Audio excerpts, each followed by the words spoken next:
Hello all welcome to చిత్తగదురు welcome to another video another blog. So ఇప్పుడే మనం భక్త మహాశివులకు విజ్ఞప్తి మూవీ చూసొస్తున్నాం అనమాట. మార్నింగ్ 8 o'clock షోలో ప్రసాద్ ఐమాక్స్లో. సో సినిమా ఎలా ఉంది, రవితేజ కంబ్యాక్ ఇచ్చాడా లేదా అనేది ఈ రివ్యూలో మాట్లాడేసుకుందాం. సో ఛానల్గా కొత్త నుండి మా ఛానల్ విషయంలో సపోర్ట్ చేస్తుండండి. And let's get into the video.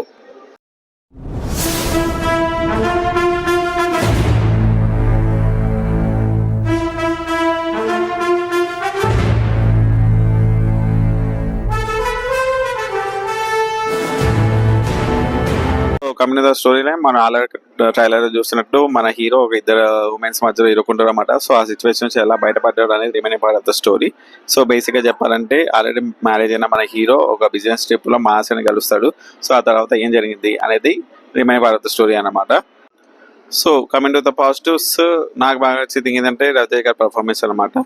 అంటే ప్రీవియస్ మూవీస్ లో మనం చూస్తాం మా సీన్స్ లో, యాక్షన్ బ్లాక్స్ లో, ఎమోషన్స్ లో, డ్రామాస్ లో పర్ఫార్మెన్స్ ఆయన ఎట్లా చేస్తాం మనకి అందరికీ తెలిసే. సో ఆయన నుండి మిస్ అవుతున్న ఒక కామెడీ టైమింగ్ ని ఈ సినిమా చూసిన ఫీల్ వచ్చింది నాకైతే. మంచి పర్ఫార్మెన్స్ ఇచ్చాడు ఆయన. కామెడీ టైమింగ్ కానీ స్క్రీన్ బ్యాలెన్స్ కానీ చాలా బాగుంది అనమాట. సో నెక్స్ట్ థింగ్ వచ్చేసి వెన్నెల కిషోర్ సునీల్ కామెడీ టాక్ అనమాట. చాలా బాగా హెల్ప్ అయింది వాళ్ళ ఇద్దరు కామెడీ టైమింగ్ కానీ, సింగిల్ లైన్స్ పంచెస్ కానీ, వాళ్ళ ఈ రవితేజ సునీల్ అండ్ వెన్నెల కిషోర్ మధ్య వచ్చే సీన్స్ కానీ చాలా బాగా కామెడీ వర్కౌట్ చేసేసాయి అనమాట. సో నెక్స్ట్ థింగ్ వచ్చేసి songs and BGM by Bheems. అసలు రవితేజ బీమ్స్ ఎందుకు పట్టుకున్నాడు, బీమ్స్ కాకుండా వేరే ట్రై చేయొచ్చు కదా అన్న ఫీల్ ఉండేది నాకైతే. కాకపోతే సినిమా చూసిన తర్వాత బీమ్సే కరెక్ట్ ఇలాంటి సినిమాస్ కానీ వచ్చిందన్నమాట. సాంగ్స్ అయితే చాలా బాగున్నాయి, కాకపోతే సిచ్యువేషన్స్ అంత బాగా వర్కౌట్ అవ్వలేదు.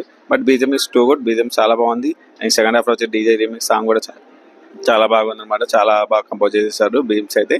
సో ఇంకా నెక్స్ట్ థింగ్ వచ్చేసి కామెడీ. మెయిన్లీ ఫస్ట్ హాఫ్ లో కామెడీ చాలా బాగా వర్కౌట్ అయింది. అంటే ఒక ప్రాపర్ సెటప్ చేయడానికి ఒక 10 to 15 minutes టైం తీసుకున్నమాట. ఇంకా తర్వాత వచ్చే కామెడీ బ్లాక్స్ కానీ, సిచ్యువేషన్ కామెడీ కానీ చాలా బాగా వర్కౌట్ అయినాయి. మెయిన్లీ ఫస్ట్ హాఫ్ లో ఒక మాల్ సీన్ ఉంటుంది అండ్ ఒక ఆఫీస్ సీన్ ఉంటుంది, అవి మాత్రం చాలా బాగా వర్కౌట్ అయినాయి. అండ్ సెకండ్ హాఫ్ లో డీజే డెమిక్ సాంగ్ చాలా బాగా వర్కౌట్ అయింది. ఇంకా కొన్ని బ్లాక్స్, కొన్ని సింగిల్ లైన్స్ అయితే హిలేరియస్ గా వర్కౌట్ అయ్యాయి అనమాట. అంటే మరీ ఓవర్ ద టాప్ కాకుండా, మరీ లో కాకుండా డీసెంట్ గా ప్రజెంట్ చేశారు కామెడీని అయితే. ఇంకా యాక్టర్స్ పర్ఫార్మెన్స్ గా మాట్లాడుకుంటే రవితేజ గారు చాలా చెప్పేసాను. ఇంకా వెన్నెల కిషోర్, సునీల్ అయితే నెక్స్ట్ లెవెల్ పర్ఫార్మెన్స్ ఇచ్చారు. ఇంకా సచ్ అయితే ఫస్ట్ హాఫ్ లో ఓకే పర్లేదు అనిపిస్తుంది, కానీ సెకండ్ హాఫ్ లో కొంచెం ఓవర్ యాక్షన్ చేస్తున్న ఫీల్ వచ్చింది అనమాట. అండ్ హీరోయిన్స్ తో మాట్లాడేసుకుంటే ఆశిక అయినా ఫ్యాబులస్ జాబ్ అనమాట. యాజ్ ఎ గ్లామర్ గా కానీ, యాక్టింగ్ గా కానీ మంచి స్కోప్ ఉంది తనకైతే. తన క్యారెక్టర్ కి సీట్ అనే fabulous job. But Dimple Hayat కి అంత స్కోప్ ఉన్న క్యారెక్టర్ అయితే లేదు. సో ఓకే పర్ఫార్మెన్స్ ఇచ్చింది. యాక్టింగ్ చేస్తున్నాను ఫీల్ యాక్టింగ్ చేసింది అనమాట. ఇంకా రిమైనింగ్ యాక్టర్స్ ఓకే పర్లేదు, మంచి పర్ఫార్మెన్స్ అనిపించింది అనమాట. ఇంకా నెగిటివ్స్ మాట్లాడేసుకుందాం. First thing Kishore Tirumala. నాకు personally I like Kishore Tirumala writing అనమాట. And Raghuvan BTech dialogues writing నుంచి కానీ, తర్వాత Nenu Sailaja Unnadi Okate Zindagi, Chitralahari is always my favourite. So తన ఒక ఎంటర్టైన్మెంట్ వస్తుంది అనుకుంటే ఎక్స్పెక్ట్ వెళ్ళాడు అనమాట. సరే మంచి కామెడీ ఉంటుంది, మంచి రైటింగ్ చాలా బాగుంటుంది అని ఎక్స్పెక్ట్ చేసి వెళ్ళాను. బట్ నేను అంతగా సాటిస్ఫై అవ్వలేదు. కొన్ని కామెడీ బ్లాక్స్ అయితే ఓకే పర్లేదు అనిపించింది, కానీ ఆ తర్వాత ఎటో ఏవో సీన్స్ యాడ్ చేసేసి, ఏవో సిచ్యువేషన్ యాడ్ చేసి మూవీని అయితే ఎండ్ చేసేసి పారేశారు అనమాట. అంటే బేసిక్గా వాళ్ళు ఒక డేస్ పెట్టుకున్నారు, ఈ డేస్లో షూటింగ్ కంప్లీట్ చేసుకోవాలి, ఈ సినిమా ఈ డేట్కి రిలీజ్ చేసుకోవాలని పెట్టుకోవడం వల్ల చాలా రష్గా అనిపిస్తుంది మీకైతే. మెయిన్గా సెకండ్ హాఫ్ లో చాలా వరకు సినిమా ఫ్లాట్ గా వెళ్ళిపోతుంటారు అనమాట. మధ్యలో ఒక డీజే సాంగ్స్, అది కూడా బీసీ సెంటర్ లో వర్కౌట్ అవుతాయి. అండ్ కొన్ని సీక్వెన్సెస్ ఉన్నాయి, మంచి హిలేస్ వర్కౌట్ అయ్యే మూమెంట్స్ ఉన్నాయి, కానీ వాటిని ప్రాపర్ గా ల్యాండ్ అవ్వలేదు అనిపించింది అనమాట. మెయిన్ గా డంషరాస్ ఒక ఎపిసోడ్ ఉంటుంది, అదైతే ప్రాపర్ గా ల్యాండ్ అవ్వలేదు. అండ్ బ్యాక్ టు బ్యాక్ ఏవో సీన్స్ వస్తుండే కానీ ఒక ప్రాపర్ వేలో వెళ్తున్న ఫీల్ అయితే రాదు. ఇక్కడ సీన్ పెట్టాలి, ఇక్కడ ఒక కామెడీ సీన్ పడాలి, ఇక్కడ ఒక మూమెంట్ రావాలి అన్నట్టు సీన్స్ రాశారు, కానీ అవి కథకి ఎంత హెల్ప్ అవుతున్నాయి, దాన్ని కథని ఎలా ప్రొసీడ్ చేస్తున్నాయి అన్నట్టు ప్రజెంట్ చేయలేకపోయారు. సో మెయిన్గా అయితే writing could have be more better mainly in the second half. First half అయితే చాలా బాగా వర్కౌట్ అయింది, కామెడీ సీన్స్ చాలా బాగా వర్కౌట్ అయింది, సింగిల్ లైన్ పంచెస్ కానీ సెకండ్ హాఫ్ మొత్తము ఒక ఫ్లాట్ వేలో ప్రజెంట్ చేశారు అనమాట. సెకండ్ హాఫ్ లోనే ఒక 2-3 మంచి కామెడీ బ్లాక్స్ పెట్టుంటే సినిమా రిజల్ట్ వేరేలా ఉండేదేమో అలా అనిపించింది. ఇంకోటి వచ్చేసి క్లైమాక్స్ కూడా ఎక్స్పెక్ట్ కొంచెం ఒక ఫన్నీ వేలోనో లేకపోతే ఒక ఎమోషనల్ వేలోనో ఎండ్ అవుతుంది అనుకున్నాను, కాకపోతే ఈ విధంగా ఎండ్ చేస్తారు అని అనుకోలేదు, అసలు ఎక్స్పెక్ట్ చేయలేదు అనమాట.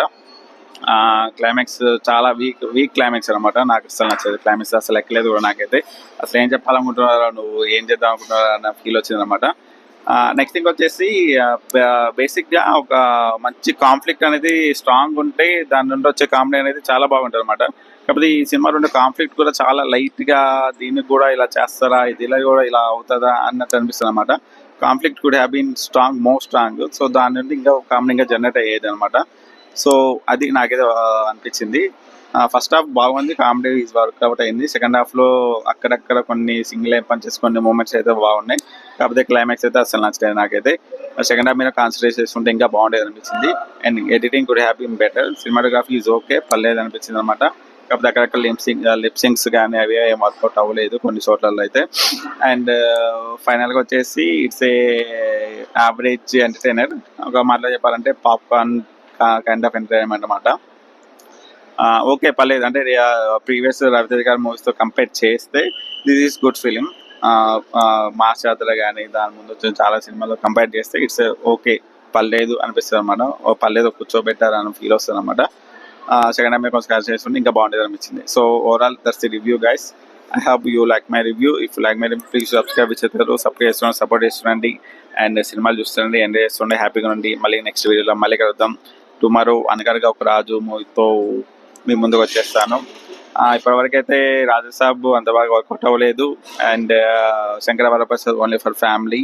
And Bhakta Mahashaila Vijnapti okay, average అనిపించింది. ఇంకా చూద్దాం నవీన్ పోల్చెట్టి ఏం మ్యాజిక్ చేస్తాడో. Who is the Sankranti winner, let's hope. చూద్దాం. So that's the review. Bye bye, see you, tata, మళ్ళీ కలుద్దాం. Subscribe to Vichitra, please to subscribe.